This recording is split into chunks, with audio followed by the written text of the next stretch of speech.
Le salon de l'agriculture a fermé ses portes, et si c'est un endroit qui, à première vue, paraît assez éloigné du monde du design, c'est quand même l'occasion de revenir sur les liens qu'entretiennent design et nature. En effet, historiquement, depuis la création du design au XIXe siècle, la nature a eu de nombreuses influences sur plusieurs designers et sur plusieurs de leurs travaux. La première chose qu'on peut dire, c'est que la nature, c'est d'abord une source d'inspiration en termes de motifs, en termes de formes, et l'exemple le plus connu, le plus frappant de ça, c'est évidemment l'Art Nouveau, avec des travaux comme ceux de Guimard par exemple. Le deuxième point, c'est l'intégration de l'étude de la nature dans l'innovation dans le design. Et on pense ici plus particulièrement à tout ce qui relève du biomimétisme, c'est-à-dire l'observation de comportements d'animaux, de bactéries, des processus naturels qui sont finalement étudiés par des scientifiques et qui permettent ensuite aux designers de proposer des solutions nouvelles en termes de matériaux, en termes de couleurs, en termes d'interface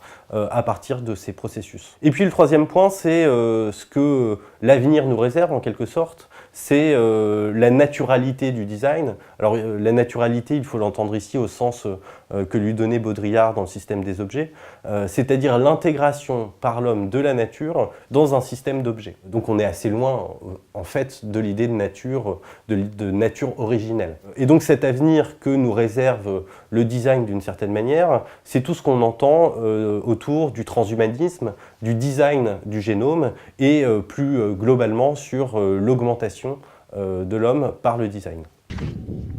I'll be back. Pour aller plus loin, vous pouvez regarder les travaux du CBIOS, qui est un labo de recherche qui se consacre à l'interaction très justement entre biomimétisme et design.